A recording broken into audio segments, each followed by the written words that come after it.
Cela fait maintenant près de 10 ans que Muhammad sallallahu alayhi wa sallam a reçu la révélation dans la grotte de Hira. 10 ans que la lumière du Coran se répand dans une cité habituée à l'ombre des idoles. Et 10 ans que les Quraysh n'arrivent plus à dormir tranquilles. La situation n'est plus la même que les premières années de la Da'wa secrète. À présent, la tension est partout. Les chefs de Quraysh sont fatigués, obsédés, nerveux. Ils ont tout essayé, la diffamation, les négociations, les menaces, les agressions, le boycott économique. Rien n'a arrêté le message.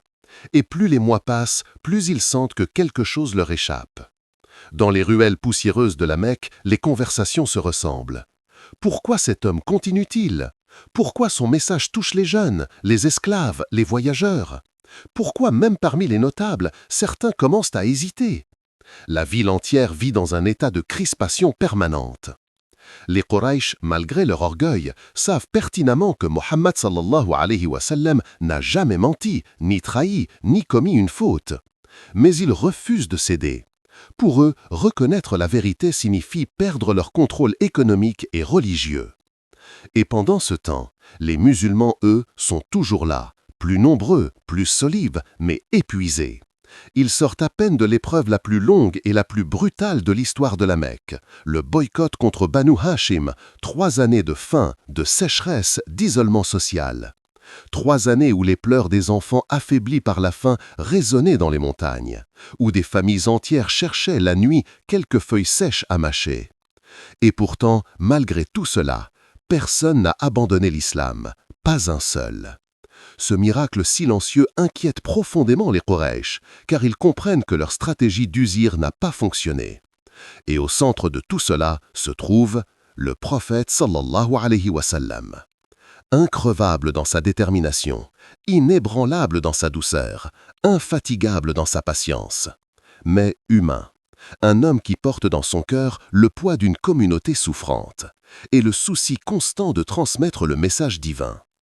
À mesure que les jours passent, 2 personnes soutiennent encore son existence entière. Abu Talib, son oncle, son protecteur tribal, son rempart politique. Tant que cet homme puissant est vivant, les Quraysh hésitent encore à franchir certaines limites.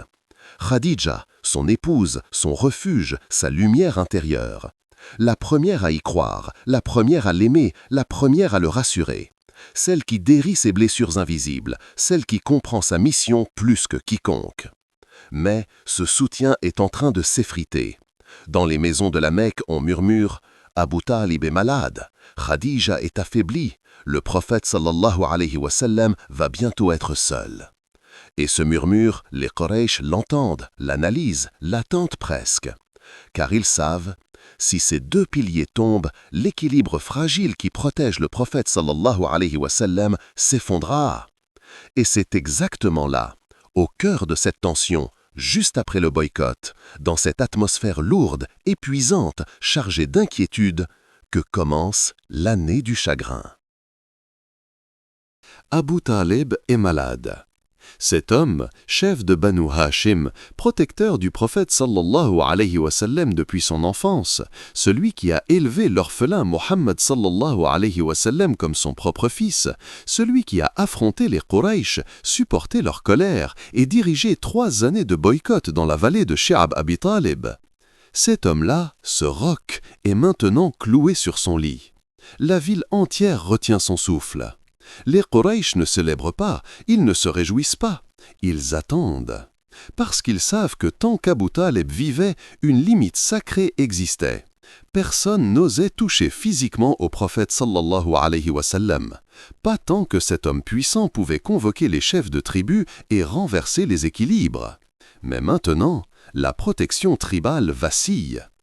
Et dans la maison d'Abu Talib, l'atmosphère est lourde. La famille est rassemblée. Les regards se croisent. La maladie progresse, implacable. Muhammad sallallahu alayhi wa sallam, lui, vient régulièrement s'asseoir près de son oncle. Il prend sa main, parle doucement, avec une tendresse infinie. Une scène bouleversante, la dernière invitation. Dans ces derniers instants, le prophète sallallahu alayhi wa sallam lui dit avec une douceur qui brise le silence: Ô mon oncle, dis seulement une parole par laquelle je pourrais intercéder pour toi auprès d'Allah. Une parole, un mot, un souffle. Mais autour du lit, les ennemis du prophète sont déjà là. Abu Jahl, Abdullah ibn Abi Umayya et d'autres. Ils s'approchent, se penchent, chuchotent à l'oreille du vieil homme. Ô Abu Talib, vas-tu abandonner la religion de tes pères? Vas-tu renier Abdul Muttalib? La pression est immense. Les vieilles coutumes, l'honneur tribal, les regards insistants. Abu Talib lutte intérieurement. Le prophète sallallahu alayhi wa sallam répète avec larmes « Ô mon oncle, dis-la, même en secret ». Mais les Quraysh répètent encore et encore « La religion de tes ancêtres, ne change pas de voix, ne crée pas la honte dans ta famille ». Et dans ce chaos émotionnel, la voix d'Abu Talib finit par s'échapper, faible, tremblante. Je reste sur la voix de Abdul Muttalib. Le silence s'abat. Le moment est lourd, insupportable. Le prophète sallallahu alayhi wa sallam baisse la tête. Il est bouleversé. Et Allah révèle alors les versets qui résonnent encore dans l'histoire. Tu ne guides pas celui que tu aimes, mais Allah guide qui il veut. Surat al-Qasas 56. Ces paroles célestes tombent comme une vérité douce amère. Le destin n'appartient ni au lien du sang, ni à l'amour humain. Le grand départ du protecteur. Peu de temps après, Abu Talib rend son dernier souffle. Il s'éteint comme il a vécu, fier, courageux, loyal, mais attaché aux anciennes traditions. Pour le prophète sallallahu alayhi wa sallam, c'est un séisme.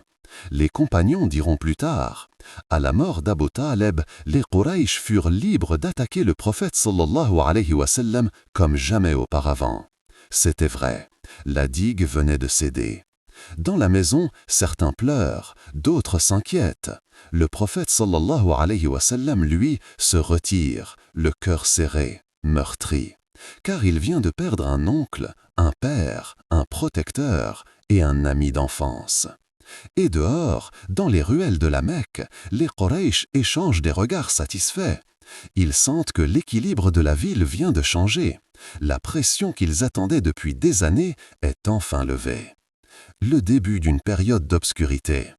Avec la mort d'Abu Talib, tout devient possible pour les ennemis. Et très vite, les attaques contre le prophète sallallahu alayhi wa sallam vont monter d'un niveau jamais atteint. Mais avant que l'orage ne s'abatte, une autre douleur attend encore le prophète sallallahu alayhi wa sallam. Une douleur bien plus intime, bien plus profonde. Il y a des pertes qui touchent une communauté. Il y a des pertes qui secouent une nation. Et puis, il y a des pertes qui brisent un cœur. Pour le prophète sallallahu alayhi wa sallam, la mort de Khadija fut tout cela à la fois. Une femme unique, irremplaçable. Khadija n'était pas seulement son épouse, elle était son compagnon de route depuis les premiers instants de la révélation. La première à reconnaître son caractère, la première à croire en son message, la première à tout lui donner, sans hésitation. On raconte qu'il n'a jamais oublié son soutien, jamais ignoré son sacrifice, jamais minimisé son rôle. Même plus tard, lorsqu'il recevra des dons, il dira « Donnez une part aux amis de Khadija », preuve que son souvenir était vivant, qu'elle restait présente dans son cœur. Khadija était la tranquillité après les insultes, le réconfort après les attaques, le regard rassurant après les nuits de doute et de fragilité humaine. Les derniers jours, l'usure des années de boycott. Le boycott imposé à Banu Hashim avait affaibli beaucoup de personnes. La faim, la fatigue, le stress permanent. Khadija, malgré sa noblesse et sa richesse passée, a enduré tout cela. Elle n'a jamais flanché, jamais demandé à se retirer, jamais douté. Mais ces 3 années d'exclusion dans les ravins de la Mecque ont laissé leurs traces. Son corps s'est affaibli, lentement. La maladie a progressé, silencieuse. Et le prophète sallallahu alayhi wa sallam observait, impuissant. Lui qui guérissait les cœurs, lui qui accompagnait les plus faibles, se retrouvait face à la fragilité de celle qu'il aimait. Ces derniers instants, un adieu sans parole. Les savants rapportent que ces derniers moments furent doux, paisibles, sans agitation.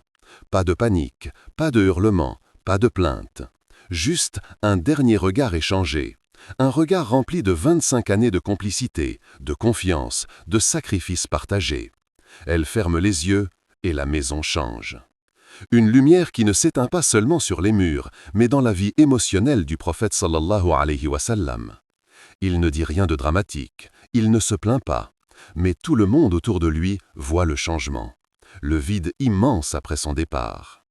Il rentre chez lui, le silence le frappe, plus de sourires accueillants, plus de mots doux, plus de présence rassurante. La maison devient plus sombre, plus froide, les murs semblent témoigner du manque. Il dira plus tard « Elle m'a soutenu quand les gens m'ont abandonné ». C'était vrai. Elle avait été l'équipe entière quand il n'y avait aucun soutien. Elle avait été la lumière dans les jours où les Quraysh tentaient de l'étouffer. Et maintenant, cette lumière n'est plus là. Un chagrin digne, silencieux, mais profond. On appelle cette période Am al-Huzn, l'année du chagrin, non parce qu'il s'est effondré, mais parce que la douleur était réelle, forte, humaine. Perdre Khadija, c'était perdre. La première croyante, la première protectrice, la première confidente, la première à apaiser sa peur quand il a reçu la révélation, la première à comprendre son destin. Elle n'était pas une épouse ordinaire, elle était un pilier de la mission. Et Allah, dans sa sagesse, a choisi de rappeler cette femme au moment où la da'wa allait bientôt changer d'ampleur, parce qu'après la nuit vient la lumière, et après l'épreuve vient la victoire. Mais à cet instant précis, le prophète sallallahu alayhi wa sallam vivait l'un des moments les plus intimes et les plus difficiles de toute sa vie. La nouvelle se répand comme une traînée de poudre dans la Mecque. Abu Talib est mort. Khadija est morte. Et pour les Quraysh, ces deux disparitions sont une opportunité, une fenêtre idéale pour frapper plus fort. Abu Talib n'est plus là. La protection tribale s'effondre. Abu Talib n'était pas seulement un oncle, il était un mur entre les Quraysh et le prophète sallallahu alayhi wa sallam. Un mur que personne n'osait franchir. Tant qu'il était vivant, même les plus violents, Abu Jahl, Umayya ibn Khalaf, Uqba ibn Abi Mu'ayt, restaient prudents. Ils craignaient les représailles de Banu Hashim. Mais maintenant, la barrière est tombée. Le prophète sallallahu alayhi wa sallam perd soudain la protection politique la plus importante de sa vie à la Mecque. Les Quraysh comprennent très vite la situation, et ils ne perdent pas une seconde pour exploiter cette faiblesse. Un changement brutal, l'impunité totale. Les savants disent que les pires humiliations physiques ont eu lieu après la mort d'Abu Talib, comme si les Quraysh retenaient leur souffle depuis des années et qu'ils se lâchaient d'un coup. On rapporte notamment un homme jette sur le prophète sallallahu alayhi wa sallam les entrailles d'un chameau pendant qu'il prie. Un autre l'étrangle avec son manteau jusqu'à ce qu'Abou Bakr intervienne en criant « Allez-vous tuer un homme parce qu'il dit « Allah est mon Seigneur » ?» On se moque de lui dans les rues, on le suit pour imiter sa démarche, on insulte sa famille, on le traite de fou, de sorcier, de menteur. Tout cela devient quotidien. Ce n'est plus une violence ponctuelle, c'est une campagne organisée, continue. La mort de Khadija, la douleur intime exploitée par les Quraysh. La perte de Khadija affaiblit émotionnellement le prophète sallallahu alayhi wa sallam. Elle était sa confidente, son refuge, son soutien psychologique, la première à apaiser son cœur. Et voilà que les Quraysh, conscients de son affliction, augmentent la pression, comme s'ils voulaient profiter de sa douleur. Il rentre chez lui, il n'y a plus Khadija. Il sort pour prêcher, il n'y a plus Abu Talib. Chaque sortie devient risquée, chaque retour à la maison est silencieux. Une escalade dans les insultes et la torture. La situation devient si agressive que plusieurs incidents marquent cette période. Un nécromancien, poète païen, se met à suivre le prophète sallallahu alayhi wa sallam partout pour le couvrir d'insultes. Abu Jahl redouble de violence, allant jusqu'à menacer de le tuer. Des jeunes de Quraysh forment des groupes pour l'encercler et l'empêcher de parler aux pèlerins. Uqba ibn Abi Mu'ayt lui crache au visage. C'était une véritable descente aux enfers, sociale, politique et psychologique. Les compagnons deviennent des cibles directes. Avec la disparition des deux soutiens majeurs, les Quraysh se sentent libres d'attaquer non seulement le prophète sallallahu alayhi wa sallam, mais aussi tous les musulmans. Les esclaves, les affranchis, les jeunes convertis, les faibles sans tribu, les voyageurs qu'on suspectait d'être sympathisants. La violence collective remplace la violence individuelle. On ne persécute plus discrètement, on persécute ouvertement devant tout le monde.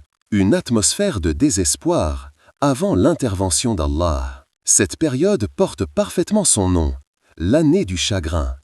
Chagrin intérieur, chagrin politique, chagrin social. Le prophète sallallahu alayhi wa sallam vit l'une des pires périodes de sa mission. Il n'a plus de soutien humain solide, plus de rempart familial, plus de soutien émotionnel. Mais c'est précisément lorsque la situation atteint son point le plus sombre que la miséricorde d'Allah va ouvrir une nouvelle porte, le voyage vers Tardif.